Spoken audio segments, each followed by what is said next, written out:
de autoria de Neil Donald Walsch. O livro, capítulo 2. Tu me farás ver os caminhos do vida, na tua presença há plenitude de alegria. Na tua direito, delícias perpetuamente. Salmos 16 e 11. Eu procurei o caminho para Deus a minha vida inteira. Sei disso. E agora que o encontrei não consigo acreditar. É como se eu estivesse sentado aqui, escrevendo para mim mesmo. Você está. Isso não corresponde à minha ideia do que seria uma comunicação com Deus. Você quer elementos impressivos e supérfluos. Vou ver o que posso arranjar. O senhor sabe que algumas pessoas considerarão todo este livro uma blasfêmia. Especialmente se continuar a mostrar-se como alguém tão sábio. Deixe que eu lhe explique algo. Você tem essa ideia de que Deus se mostra de um único modo na vida. Ela é muito perigosa. Impede que veja Deus ao seu redor. Se você achar que Deus tem apenas uma aparência, e se manifesta, ou é de um único modo, deixará de ver a mim noite e dia. Passará sua vida inteira procurando por Deus, e não a encontrando a aparência, porque está procurando por Ele. Eu uso isso como um exemplo.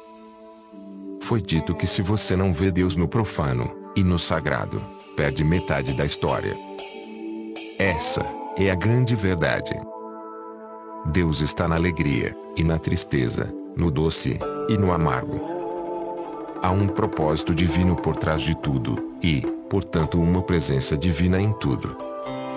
Certa vez eu comecei a escrever um livro intitulado Deus é um sanduíche de salame. Esse teria sido um ótimo livro. Fui eu que o inspirei. Por que não o escreveu? Parecia uma blasfêmia. Ou no mínimo, horrivelmente irreverente. Você quer dizer maravilhosamente irreverente. O que lhe deu a ideia de que Deus é apenas reverente? Deus é o alto e o baixo, o quente e o frio, a esquerda e a direita, o reverente e o irreverente. Pensa que Deus não consegue rir? Imagina que não gosta de uma boa piada. Acha que não tem senso de humor? Eu lhe digo, Deus inventou o humor. Você tem de falar comigo formalmente. As gírias e a linguagem rude estão além da minha compreensão. Eu lhe digo que pode falar comigo como falaria com o seu melhor amigo. Você acha que há uma única palavra que eu não conheço? Algo que não vi? Um som que não ouvi? Pensa que desprezo algumas dessas coisas, e gosto de outras. Eu lhe digo que não desprezo coisa alguma. Nada é repulsivo para mim. Tudo é vida, e a vida é a dádiva, o tesouro indescritível, o mais sagrado. Eu sou vida, porque sou o que a vida é. Todos os seus aspectos têm um propósito divino. Nada existe, nada, sem um motivo compreendido e aprovado por mim. Como isso é possível? E quanto ao mal que foi criado pelo homem? Você não pode criar coisa alguma, um pensamento, um objeto, um evento, uma experiência de qualquer tipo, que não seja parte do plano divino. Porque o meu plano é que você crie tudo o que quiser. Nessa liberdade está a experiência de Deus ser Deus, e esta é a experiência para a qual eu o criei, e a própria vida. O mal é o que você chama de mal. Contudo, até mesmo isso eu amo, porque é apenas através do que você chama de mal que pode conhecer o bem, apenas através do que chama de obra do demônio que pode conhecer e realizar a obra de Deus. Eu não amo o quente mais do que o frio, o alto mais do que o baixo, a esquerda mais do que a direita. Tudo isso é relativo, parte daquilo que é.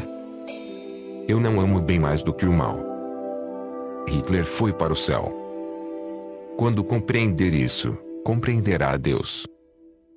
Mas eu fui criado para acreditar que o bem e o mal realmente existem, que o certo e o errado são opostos, que algumas coisas não são aceitáveis para Deus. Tudo é aceitável para Deus, pois como Deus poderia não aceitar aquilo que é? Rejeitar uma coisa é negar que ela existe. Dizer que não está certa é dizer que não é parte de mim. Isso é impossível. Contudo, mantenha as suas crenças e haja de acordo com os seus valores, porque esses são os valores de seus pais, seus avós, seus amigos e sua sociedade. Eles formaram a estrutura de sua vida, e perdê-los seria desfiar o tecido da sua experiência. Ainda assim, examine-os um a um, parte a parte.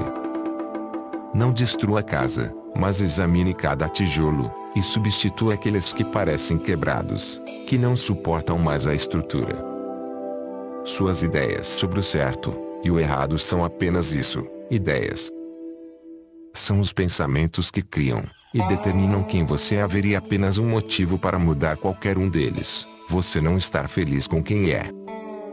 Só você pode saber se está feliz, dizer a respeito de sua vida. Essa é minha criação, meu filho, com que estou muito satisfeito. Se seus valores servem para você, haja de acordo com eles. Lute para defendê-los. Contudo, procure lutar de um modo que não cause dano a ninguém. O dano não é um componente necessário na cura. O Senhor diz: haja de acordo com os seus valores, e ao mesmo tempo diz que nossos valores estão todos errados. Ajude-me a entender isso. Eu não disse que os seus valores estão errados, mas tampouco estão certos. São simplesmente julgamentos, avaliações, decisões que em sua maioria não são tomadas por você, mas por outras pessoas. Talvez seus pais, sua religião, seus mestres, historiadores e políticos. Pouquíssimos julgamentos de valor que você incorporou à sua verdade foram feitos por você mesmo, baseados em sua própria experiência. Porém foi por causa da experiência que você veio para cá, e deveria criar-se a partir de sua experiência. Você criou a si mesmo a partir da experiência dos outros. Se o pecado existisse, seria isso: permitir a si mesmo tornar-se o que é a partir da experiência dos outros. Esse é o pecado que todos vocês cometeram. Não esperam as suas próprias experiências, aceitam a experiência dos outros como evangelho, literalmente, e então, quando têm pela primeira vez a experiência verdadeira, sobrepõem ela o que pensam que já sabem. Se não fizessem isso, talvez tivessem experiências totalmente diferentes, que poderiam ir contra o que lhes ensinaram seus primeiros mestres, e suas outras fontes. Na maioria das vezes, vocês não querem ir contra o que lhes ensinaram seus pais, suas escolas, religiões, tradições, e todos os escritos sagrados. Por isso negam as suas próprias experiências a favor do que lhes disseram para o pensar. Em nenhuma parte isso pode ser melhor ilustrado do que em seu tratamento da sexualidade humana.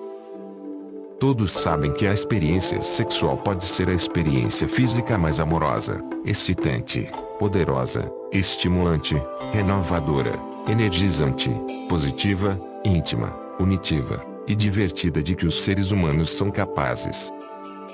Apesar de terem descoberto isso experiencialmente, vocês escolheram aceitar os julgamentos, as opiniões e as ideias anteriores sobre o sexo de outras pessoas, que têm um interesse oculto em como vocês pensam. Esses julgamentos, e essas opiniões, e ideias contradizem diretamente as suas próprias experiências, mas como vocês relutam em considerar errado o que lhes ensinaram seus mestres, convencem-se de que devem ser as suas experiências que estão erradas.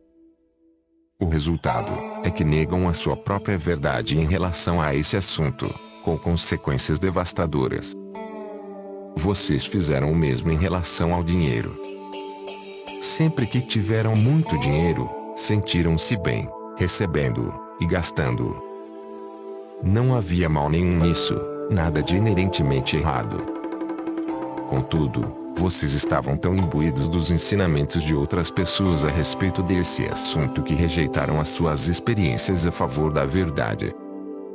Tendo aceitado essa verdade como sua, formaram pensamentos em torno dela, que são criativos. Dessa forma, criaram uma realidade pessoal em torno do dinheiro que o afasta de vocês, afinal de contas, porque iriam procurar atrair o que não é bom. Surpreendentemente, vocês criaram essa mesma contradição no que diz respeito a Deus.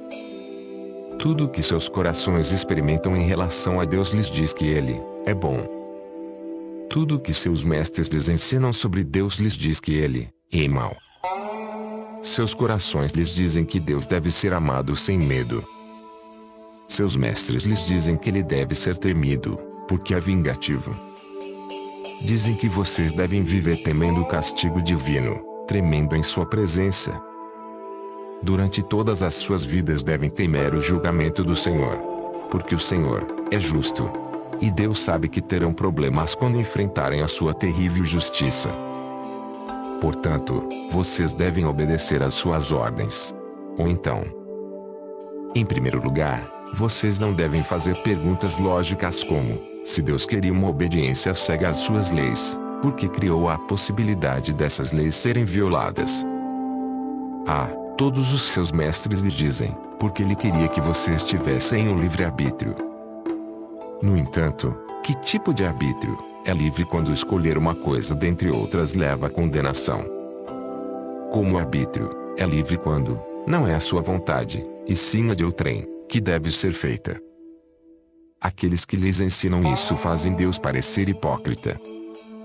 É dito a vocês que Deus é perdão e compaixão. Contudo, se não pedirem esse perdão do modo certo, se não procurarem Deus adequadamente, suas súplicas não serão ouvidas e atendidas.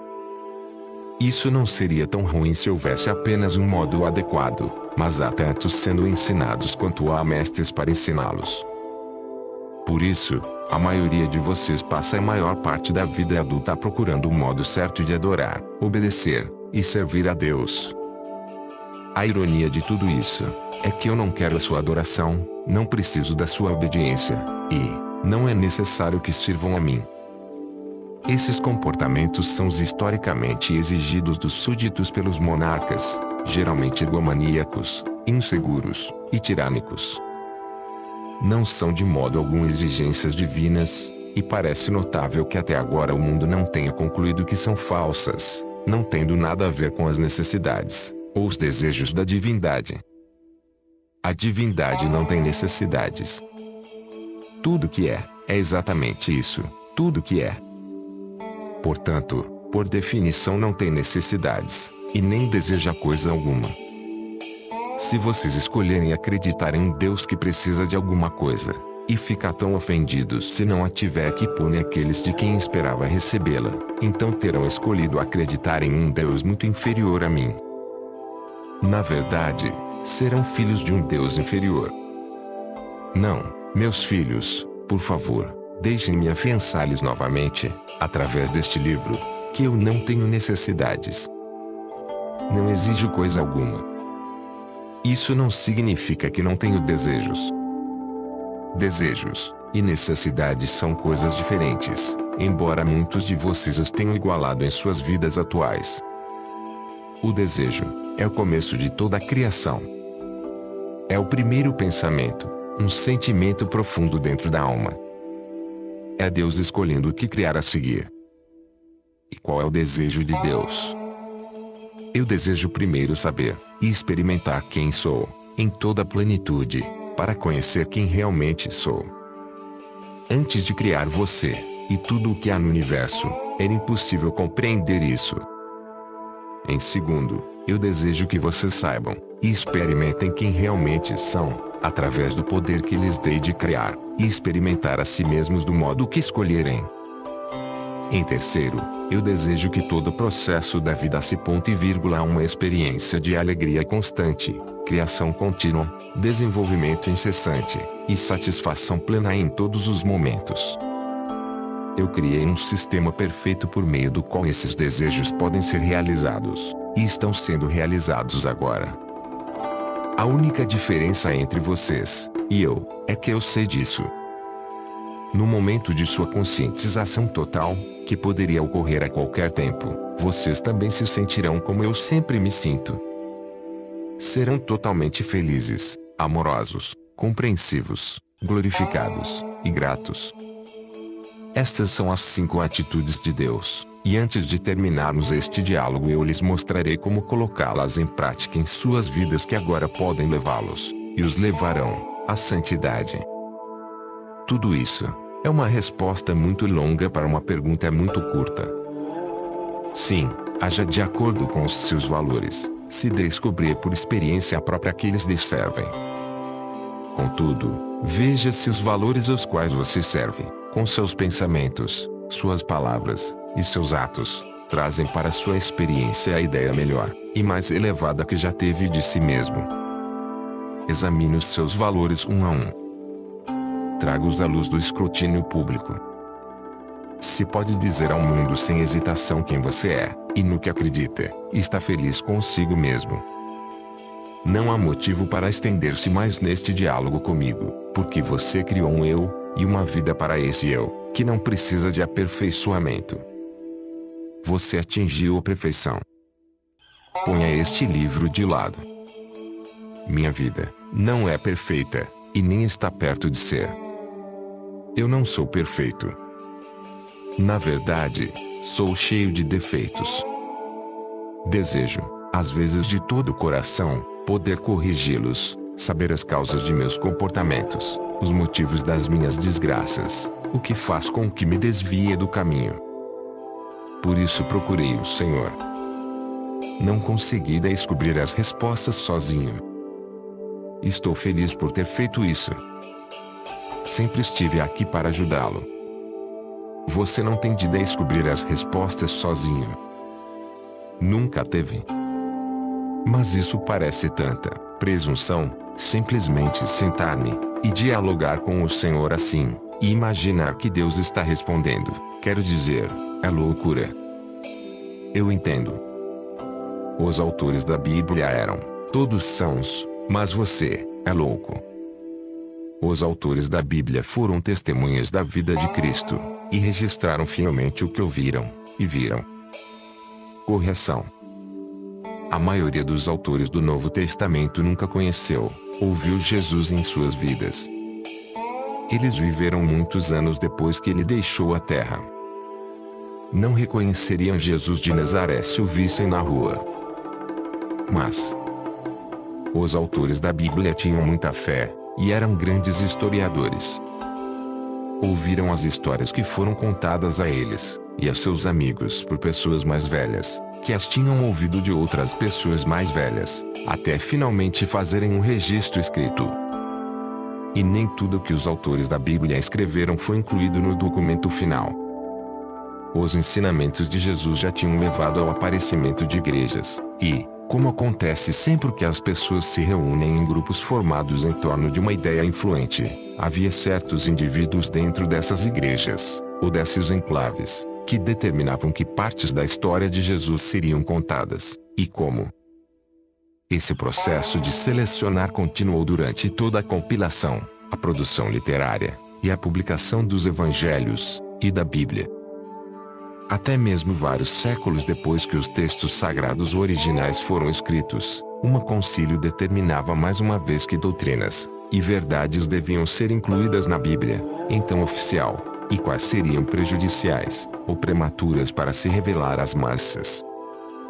E também houve outros textos sagrados, escritos em momentos de inspiração por homens comuns, que não eram mais loucos do que você. Está insinuando que estes escritos poderiam um dia tornar-se sagrados? Meu filho, tudo na vida é sagrado. Sendo assim, estes escritos também são. Mas eu não farei com você um jogo de palavras, porque sei o que quer dizer. Não, eu não estou insinuando que este manuscrito um dia se tornará sagrado. Pelo menos, não antes que se passem séculos, ou que a linguagem se torne obsoleta. O problema é que a linguagem aqui é muito coloquial e contemporânea. As pessoas presumem que se Deus quisesse falar diretamente com você, não o faria como se fosse o amigo que mora na casa ao lado. A linguagem deveria ter uma estrutura unificadora, senão divinizadora. Uma certa dignidade. Uma quê de santidade. Como eu já disse, isso é parte do problema. As pessoas pensam que Deus só aparece de uma forma. Tudo que não corresponde a esta forma é visto como blasfêmia. Como eu já disse. Como você já disse. Mas vamos ao âmago da nossa questão. Por que acha loucura conseguir dialogar com Deus? Não acredita na oração? Sim, mas isso é diferente. Para mim a oração sempre teve um só sentido: eu peço, e Deus permanece imutável. Deus nunca respondeu a uma oração? Ah, sim, mas nunca verbalmente. Aconteceram todos os tipos de coisas em minha vida que me convenceram de que era uma resposta, muito direta, à oração. Mas Deus nunca falou comigo. Eu entendo. Então esse Deus em que você acredita pode fazer qualquer coisa, menos falar. É claro que Deus pode falar, se quiser. Só não parece provável que Ele iria querer o falar comigo. Essa é a causa de todos os seus problemas na vida. Não achar que merece que Deus fale com você. Como pode esperar ouvir a minha voz se pensa que não merece que eu fale com você? Eu lhe digo que estou fazendo um milagre neste exato momento. Porque não só estou falando com você, como também com todas as pessoas que estão lendo este livro. Estou falando com todas elas agora. Sei quem são. Sei quem lerá estas palavras, e que, como acontece com todas as minhas outras comunicações, algumas dessas pessoas não ouvirão palavra alguma. Bem, isso me faz lembrar de outro fato. Já estou pensando em publicar este material, enquanto está sendo escrito. Sim. O que há de errado nisso? Não podem dizer que eu estou inventando essa história toda visando lucro. Isso não torna o livro suspeito. Seu objetivo é escrever algo que o faça ganhar muito dinheiro? Não. Não é por isso que eu comecei este diálogo. Eu o coloquei no papel, porque há 30 anos minha mente, e atormentada por perguntas, que eu desejo desesperadamente que sejam respondidas. A ideia de transformar tudo isto em um livro veio depois. Foi minha. Sua. Sim. Não acha que eu iria deixá-lo desperdiçar todas essas maravilhosas perguntas e respostas, acha? Eu não tinha pensado nisso. No início, só queria que as perguntas fossem respondidas, que a frustração e a procura terminassem. Ótimo. Então pare de questionar os seus motivos, você sempre faz isso, e vamos prosseguir.